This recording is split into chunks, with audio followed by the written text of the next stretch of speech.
வணக்கம். 5 ஸ்டேட்டோட election result, auto sales number, GST collection data, Q4 result impact, crude ஆயிலோட price, global market. வெள்ளிக்கிழமை நமக்கு ட்ரேடிங் ஹாலிடே இருந்தது. ஸோ அதனால் இது எல்லாத்தையும் சேர்த்து தான் திங்கட்கிழமை மார்க்கெட் எப்படி இருக்க போகுதுன்றதை பார்க்க போகிறோம். சென்னை ட்ரேடிங் அகாடமி தமிழில் ஸ்டாக் மார்க்கெட்டை ஈஸியாக லேர்ன் பண்ணுறதுக்கான ஒரு பெஸ்ட் யூடியூப் சேனல். சப்ஸ்கிரைப் பண்ணி வாட்ச் பண்ணுங்கள், சப்போர்ட் பண்ணுங்கள். இப்போது வீடியோக்குள்ளே போகலாம். ஸோ ஃபஸ்ட்டு கோட்டக் மஹிந்திரா பேங்க்னுடைய ரிசல்ட் இங்கேருந்து நம்ம ஸ்டார்ட் பண்ணால் ஈஸியாக இருக்கும். ஃபஸ்ட்டு குவார்ட்டர்லி ரிசல்ட் இம்பேக்டில் முக்கியமாக ஆல்ரெடி ஹெச்டிஎஃப்சி, ஐசிஐசிஐ, ஆக்சிஸ் இந்த பேங்க்ஸுடைய ரிசல்ட் ஆல்ரெடி பப்ளிஷ் ஆகிடுச்சு. இப்போது கோட்டக் பேங்க்குடைய ரிசல்ட்டு ப்ராஃபிட் 13% இன்க்ரீஸ் ஆகிருக்கு, அசட் குவாலிட்டி ரைஸ் ஆகிருக்கு, ஸ்லிப்பேஜஸ் வந்து பார்த்திங்கன்னா குறைஞ்சிருக்கிறது ஒரு பாசிட்டிவ். ப்ராஃபிட் வந்து பார்த்திங்கன்னா 3552 கோடி ரூபாயிலிருந்து 4026 கோடி ரூபாய்க்கு மேலே ரைஸ் ஆகிருக்கு. ஸோ ஓவரால் ரிசல்ட் இம்பேக்ட் ஒரு குட் நம்பர்ஸ் அப்படின்னு சொல்லலாம். கோல் இந்தியாவோட பிஸ்னஸ் அப்டேட் நம்ம திங்கட்கிழமை கவனிக்கலாம். வோடஃபோன் ஐடியா ரொம்ப இம்பார்ட்டன்ட் நியூஸ் என்ன அப்படின்னா, ஏஜிஆர் டியூஸில் கவர்மெண்ட் வந்து ரிலீஃப் கொடுத்துருக்குறாங்க. கிட்டத்தட்ட 23,000 கோடி ரூபா அளவுக்கு ரிலீஃப். இது வோடஃபோன் ஐடியாவுக்கு இது ஒரு பெரிய பாசிட்டிவான ஒரு விஷயம். அடுத்தது ஆட்டோ சேல்ஸ் நம்பர். ஆட்டோ சேல்ஸை பொறுத்த வரைக்கும் டிவிஎஸ் மோட்டார் 7% சேல்ஸ் இன்க்ரீஸ் ஆகிருக்கு ஏப்ரல் மந்தோட சேல்ஸில். ஹீரோ மோட்டார் கிட்டத்தட்ட 85% ரைஸ் ஆகிருக்கு. அதாவது 3,05,000 அளவுக்கு இருந்த யூனிட்ஸு கடந்த வருஷம், இப்போது இது 5,66,000 அளவுக்கு இன்க்ரீஸ் ஆகிருக்கு. ஸோ ஹீரோ மோட்டாரோட நம்பர்ஸ் வந்து எதிர்பார்த்ததை விட பெட்டராக கொடுத்துருக்குறாங்க. மஹிந்திரா அண்ட் மஹிந்திரா 14% ரைஸ் ஆகிருக்கு. டாடா மோட்டார்ஸ் வந்து எதிர்பார்த்த அளவுக்கு கொடுத்துருக்குறாங்க. கமர்ஷியல் வெஹிக்கிள் 28% இன்க்ரீஸ் ஆகிருக்கு டாடா மோட்டார்ஸில். மாருதி 33% ரைஸ் ஆகிருக்கு. So overall auto sales numbers எதிர்பார்த்த அளவுக்கும் எதிர்பார்த்ததை விட கொஞ்சம் பெட்டராகவும் கொடுத்துருக்குறாங்க அப்படின்னு சொல்லலாம். ஏஷியர் மோட்டார், எஸ்கார்ட்ஸு, விஎஸ்டி டில்லர்ஸ், எஸ்எம்எல் மஹிந்திரா, ஹுண்டாய் மோட்டார் இதெல்லாமே நம்ம கவனிக்கலாம். இதை தாண்டி ஆட்டோ செக்டாரில் எலக்ட்ரிக் வெஹிக்கிள் செக்மெண்ட்டில் ஓலா எலக்ட்ரிக்கோட சேல்ஸ் நம்பர்ஸ் வந்து 10,133 12,166 ரைஸ் ஆகிருக்கு. நியர்லி இது வந்து மந்த் ஆன் மந்த்னு பார்க்கும்போது 20% கிட்ட இன்க்ரீஸ் ஆகிருக்கு. இது ஒரு பாசிட்டிவான ஒரு விஷயமாக பார்க்கலாம். அடுத்தது Bharat petroleum, Hindustan petroleum, IOC இந்த 3 ஸ்டாக் ரொம்ப important trigger. LPG cylinder price வந்து ஹைக் பண்ணியிருக்கிறாங்க. கிட்டத்தட்ட இது கமர்ஷியல் பர்பஸ்க்காகவும் இன்க்ரீஸ் பண்ணியிருக்கிறாங்க, ப்ளஸ் ரெசிடென்ஷியலில் யூஸ் பண்ணக்கூடிய சிலிண்டர் ப்ரைஸும் இன்க்ரீஸ் பண்ணுறதா ஒரு நியூஸ் வந்திருக்கு. மேபி இது அஃபிஷியல் அனௌன்ஸ்மெண்ட் வந்திருந்தால் இது இன்னும் பாதிப்பாக அதிகமாக இன்க்ரீஸ் ஆகிறதுக்கு, இம்பேக்ட் ரைஸ் ஆகிறதுக்கான சான்சஸ் இருக்குது. இது ஆயில் மார்க்கெட்டிங் கம்பெனிஸ்க்கு இது ஒரு பாசிட்டிவான ஒரு விஷயம். பட் எஃப்எம்சிஜி செக்டாருக்கு இது ஒரு நெகட்டிவாக பார்க்கலாம். ஏன்னா ஹோட்டல், ரெஸ்டாரண்ட்ஸ், கமர்ஷியல் பர்பஸ்க்காக எங்கெங்கெல்லாம் யூஸ் பண்ணுவோம் அது எல்லாமே இப்போ ப்ரைஸ் இன்க்ரீஸ் ஆக சான்சஸ் இருக்குது. இது நேரடியாகவும் மறைமுகமாகவும் கன்சியூமரை பாதிக்கிறதுக்கான ஒரு விஷயமாக பார்க்கலாம். எம்டிஎன் சேர்மேனை வந்து ஹெச்ஏஎல் வந்து அப்பாயிண்ட் பண்ணியிருக்கிறாங்க. இந்த ஸ்டாக் நம்ம கவனிக்கலாம். அதே போல் இன்ஃபோசிஸ் வைஸ் சேர்மேன் அப்பாயிண்ட் பண்ணியிருக்கிறாங்க. நியூ நேம் வந்து கொடுத்துருக்கிறது ஒரு பாசிட்டிவான ஒரு விஷயம். டிமார்ட்டோட ரிசல்ட், ப்ராஃபிட் ஆஃப்டர் டேக்ஸ் வந்து குறைஞ்சிருக்கு. அது முக்கியமான ரீசன் என்ன, இதில் டிப்ரிசியேஷன் வந்து ரொம்ப அதிகமாக ரைஸ் ஆகிருக்கு. அதாவது நான் கேஷ் எக்ஸ்பென்ஸ் வந்து அதிகமாக இருக்கிறது ஒரு காரணமாக கொடுத்துருக்குறாங்க. ப்ராஃபிட் 19%, ரெவன்யூ 18.9% ரைஸ் ஆகிருக்கு. இதில் பாசிட்டிவ் அப்படின்னா மார்ஜின் வந்து 6.42லேருந்து 6.85 ரைஸ் ஆகிருக்கு. ஏபிஎல் அப்போலோ ஒரு ஸ்ட்ராங்கான ரிசல்ட்டு. சேல்ஸ் வால்யூம் கடந்த வருஷத்தோட கம்பேர் பண்ணும்போது 9% இன்க்ரீஸ் ஆகிருக்கு. ப்ராஃபிட் 21%, ரெவன்யூ 13.8% இன்க்ரீஸ் ஆகிருக்கு. இல்லை மார்ஜின் ரொம்ப ஸ்ட்ராங்காக கொடுத்துருக்குறாங்க. 7.5லேருந்து 8.2 இன்க்ரீஸ் ஆகிருக்கு. ₹8.50 ஒரு ஷேருக்கு ஃபைனல் டிவிடன் அனௌன்ஸ் பண்ணியிருக்கிறாங்க. சிடிஎஸ்எல்லில் ₹12.75 டிவிடன் ஃபைனல் டிவிடன் அனௌன்ஸ் பண்ணியிருக்கிறாங்க. இதில் ப்ராஃபிட் 20% ட்ராப் ஆகிருக்கு, ரெவன்யூ 17% இன்க்ரீஸ் ஆகிருக்கு. மார்ஜின் பார்த்திங்கன்னா பெரிய அளவுக்கு ட்ராப் 48.7லேருந்து 44.4 குறைஞ்சிருக்கு. ஹெச்பிஎல் எலக்ட்ரிக் வந்து பார்த்திங்கன்னா 242 கோடி ரூபா அளவுக்கு ஜிஎம்ஆர் இருந்து ஆர்டர் ரிசீவ் பண்ணியிருக்கிறாங்க. கவனிக்கலாம்.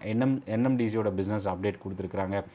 என்டிபிசி 100 மெகாவாட்கான ஆர்டர் ரிசீவ் பண்ணியிருக்கிறாங்க. யூஎஸ்எஃப்டியோட 7 அப்சர்வேஷன் ஆல்கம் லேப் ரிசீவ் பண்ணியிருக்கிறாங்க. 1,703 கோடி ரூபா அளவுக்கு ஆர்டர் என்சிசி ரிசீவ் பண்ணியிருக்கிறாங்க. இதெல்லாமே நம்ம கவனிக்கலாம். இதை தாண்டி லாஸ்ட் வீக்லேருந்து நியூஸ் கண்டினியூஷனில் ஐடிபிஐயோட டிஸ்இன்வெஸ்ட்மெண்ட் கவனிக்கக்கூடிய ஒரு ஸ்டாக். ஏன்னா லாஸ்ட் வீக்கெண்டில் ரிசல்ட் அனௌன்ஸ் பண்ணியிருந்தாங்க. இந்தியன் ஹியூம் பைப் ஜாயின் வெஞ்சரோட 2253 கோடி ரூபா அளவுக்கு ஆர்டர் ரிசீவ் பண்ணியிருக்கிறாங்க. இது ஒரு பெரிய ஆர்டர். அதை தாண்டி காட்ரேஜ் அக்ரோவட், இந்தியா மார்ட், பிசிபிஎல் இந்த கம்பெனிஸோட ரிசல்ட் நம்ம கவனிக்கலாம். இப்போது மார்க்கெட் ஹவர்ஸில் ஒரு சில கம்பெனிஸ் வந்து ரிசல்ட் அனௌன்ஸ் பண்ணியிருந்தாங்க லாஸ்ட் தேர்ஸ்டே அன்னைக்கு. ஹெச்யூஎலோட ரிசல்ட் இம்பேக்ட் நெகட்டிவாக க்ளோஸ் ஆகிருந்தது. ப்ராஃபிட் 21%, ரெவன்யூ 7.6% இன்க்ரீஸ் ஆகிருந்தது. 22 ரூபா ஒரு ஷேருக்கு ஹெச்யூஎல் டிவிடன் அனௌன்ஸ்மெண்ட் கொடுத்துருந்தாங்க. பஜாஜ் ஃபின்சரோட ரிசல்ட் ஒரு நெகட்டிவ் க்ளோசிங், எதிர்பார்த்த அளவுக்கு இல்லை. அதே போல் நால்கோவோட ரிசல்ட்டும் ரொம்ப வீக்காகவே க்ளோஸ் ஆகிருந்தது. ப்ராஃபிட் வந்து பார்த்திங்கன்னா எதிர்பார்த்ததை விட பெட்டராக இருந்தோம். அதர் நம்பர்ஸ் பெரிய அளவுக்கு கை கொடுக்கல. அதானி போர்ட்ஸ், சோழமண்டலம், வேதாந்தா, பஜாஜ் ஆட்டோ இந்த ஸ்டாக்ஸு கவனிக்கலாம். இதில் வந்து பார்த்திங்கன்னா வேதாந்தா வந்து டீமர்ஜர் வந்து லாஸ்ட் வீக் நடந்தது. அது ரொம்ப இம்பார்ட்டன்ட் ட்ரிகர். அதே போல் பஜாஜ் ஆட்டோவோட ஃபஸ்ட்டு பைபேக் அனௌன்ஸ்மெண்ட் கொடுத்துருந்தது. வேதாந்தாவோட கூட்டணி ரிசல்ட்டும் வந்திருந்தது. அதே மாதிரி சோழமண்டலம், அதானி போர்ட்ஸோட ரிசல்ட்டு இதெல்லாமே நம்ம லாஸ்ட் வீக் மார்க்கெட் ஹவர்ஸில் வந்த நியூஸு வரப்போகிற மண்டே மார்க்கெட்டில் நம்ம கவனிக்கலாம். இதை தாண்டி ஒரு சில நியூஸ்னால் எம்ஃபாசிஸ், ஸ்டெர்லைட் டெக்னாலஜிஸ், சிஞ்சின் பாசிட்டிவாக க்ளோஸாக இருந்தது. நியூஜென் சாஃப்ட்வேர் ரிசல்ட்னால பாசிட்டிவாக இருந்தது. இதை தாண்டி Kajaria Ceramics, Laurus Lab, RR Cable, Go Fashions இந்த ஸ்டாக்ஸ்லாம் ரிசல்ட் இம்பேக்ட் மண்டேவும் நம்ம கவனிக்கலாம். ஸோ இப்போது ரொம்ப முக்கியமான விஷயங்கள்லாம் என்ன, ஓவராலாக இப்போது மார்க்கெட் எப்படி ஓப்பன் ஆக வாய்ப்பு இருக்குது. வெள்ளிக்கிழமை பொறுத்த வரைக்கும் யூஎஸ் மார்க்கெட் ஒரு மிக்சட் ட்ரெண்ட். டவ் ஜோன்ஸ் வீக்காக இருந்தது. நாஸ்டாக் நியர்லி 0.7-0.8% பாசிட்டிவாக இருந்தது. ஸோ இதை வச்சு குளோபல் மார்க்கெட்டை வச்சு ஒரு நியூட்ரல் அப்படின்னு எடுத்துக்கலாம். ரெண்டாவது, சிலிண்டர் ப்ரைஸ் ஹைக்கு ஆயில் மார்க்கெட்டிங் கம்பெனிஸ் நம்ம கவனிக்கலாம். ஆட்டோ சேல்ஸு ரொம்ப இம்பார்ட்டன்ட் ட்ரிகர். ஈரான் யூஎஸ் இந்த ஜியோ பொலிட்டிக்கல் டென்ஷன் ஸ்டில் பெரிய அளவுக்கு மார்க்கெட் திங்கக்கிழமை மார்க்கெட்டில் இம்பேக்ட் கிரியேட் பண்ண வாய்ப்பு குறைவாகவே இருக்குது. குவார்ட்டர்லி ரிசல்ட்டில் private sector bank, Kotak Mahindra பேங்க்கினுடைய ரிசல்ட் இம்பேக்ட் இருக்க வாய்ப்பு இருக்குது. பிஎஸ்யூ சைடில் வரப்போகிற வாரம் எஸ்பிஐயோட ரிசல்ட் இருக்குது. ஸோ பிஎஸ்யூ பேங்க்ஸ் இந்த வரப்போகிற வாரம் நம்ம கவனிக்கக்கூடிய ஒரு விஷயமா இருக்கும். நிஃப்டி 24,000க்கு ரொம்ப க்ளோஸாக முடிஞ்சுது. பட் 24,000க்கு பிலோவில், அதாவது கிட்டத்தட்ட ஒரு 2 பாயிண்ட் டவுனில் தான் க்ளோஸ் ஆகிருக்கு. ஒரு bullish doji type pattern. Lower week வந்து ரொம்ப லாங்காக ஃபார்ம் ஆகிருக்கு. இது வந்து பார்த்திங்கன்னா ஒரு வீக்னஸ்லேருந்து ரிவர்சலுக்கான ஒரு இண்டிகேஷனாக பார்க்கலாம். அப்போது என்னென்னா 24,100 ஒரு ஸ்ட்ராங்கான ரெசிஸ்டன்ஸ் லெவல் திங்கக்கிழமை. இந்த லெவலுக்கு மேலே நிஃப்டி இன்னும் கொஞ்சம் ஸ்ட்ரென்தன் ஆக சான்சஸ் இருக்குது. அதே போல் டவுன் சைட் ரிஸ்க் அப்படின்னா மண்டே 23,800 தான் ஒரு லாஸ்ட்டு ஹோப் அப்படின்னு சொல்லலாம். ஏன்னா இந்த லெவல் வந்து பார்த்திங்கன்னா கடந்த 15 ஏப்ரலுக்கு அப்புறம் வந்த ஒரு லோயஸ்ட் லெவல். ஸோ இந்த லெவல் ரொம்ப க்ரூஷியலாகவும் 24,100, 23,800 இந்த ரெண்டு லெவலுக்கு பிட்வீனில் ஒரு சைட்வேஸ் கன்சால்டேஷன் இருக்க வாய்ப்பு இருக்குது. இது எல்லாத்தையும் தாண்டி ரொம்ப இம்பார்ட்டன்ட் 5 ஸ்டேட்டோட எலெக்ஷன் ரிசல்ட். இதில் என்ன கவனிக்கணும் அப்படின்னா, அஸ்ஸாம் பொறுத்த வரைக்கும் ஆல்ரெடி பிஜேபி ரீட்டன் ஆவாங்க அப்படின்னு சொல்லக்கூடிய ஒரு ஸ்டேட்டு. ரெண்டாவது, வெஸ்ட் பெங்காலில் வந்து எக்ஸிட் போலில் வந்து கொடுத்துருந்தது பிஜேபி மெஜாரிட்டி வரதுக்கான வாய்ப்பு இருக்குன்ற ஒரு நியூஸு. ஸோ அப்போது இதில் நம்ம கவனிக்கக்கூடிய ஒரு ஸ்டேட் என்ன அப்படின்னா வெஸ்ட் பெங்கால் தான். ஏன்னா வெஸ்ட் பெங்காலில் பிஜேபி வரும்போது அது மார்க்கெட்டுக்கு பாசிட்டிவாக டேர்ன் ஆகிறதுக்கான சான்சஸ் இருக்குது. இதில் இந்த வீடியோவில் எந்த ஒரு ஸ்டாக்கோ அசட்டோ நான் ரெக்கமெண்ட் பண்ணல. எல்லாமே லேர்னிங் அண்ட் எஜுகேஷன் பர்பஸ்க்கான ஒரு வீடியோ மட்டுமே. ஸோ நாளையோட மார்க்கெட் ஒரு செட் ஆஃப் குரூப் ஆஃப் ஃபேக்டர்ஸோட ஒரு பிக் மார்க்கெட் ஓப்பனிங் இருக்கிறதுக்கான சான்சஸ் இருக்குது. வாலட்டிலிட்டி அதிகமாக இருக்கிறதுக்கும் சான்சஸ் இருக்குது. வெயிட் பண்ணி பார்க்கலாம். குவார்ட்டர்லி ரிசல்ட்டு, இண்டஸ்ட்ரி, அதே போல் ஒரு சில இம்பார்ட்டன்ட் நியூஸ் பேஸ்டு ஸ்டாக்ஸை வந்து நீங்கள் கவனிக்கலாம். ஸோ இந்த செஷன் யூஸ்ஃபுல்லாக இருக்கும்னு நினைக்கிறேன்.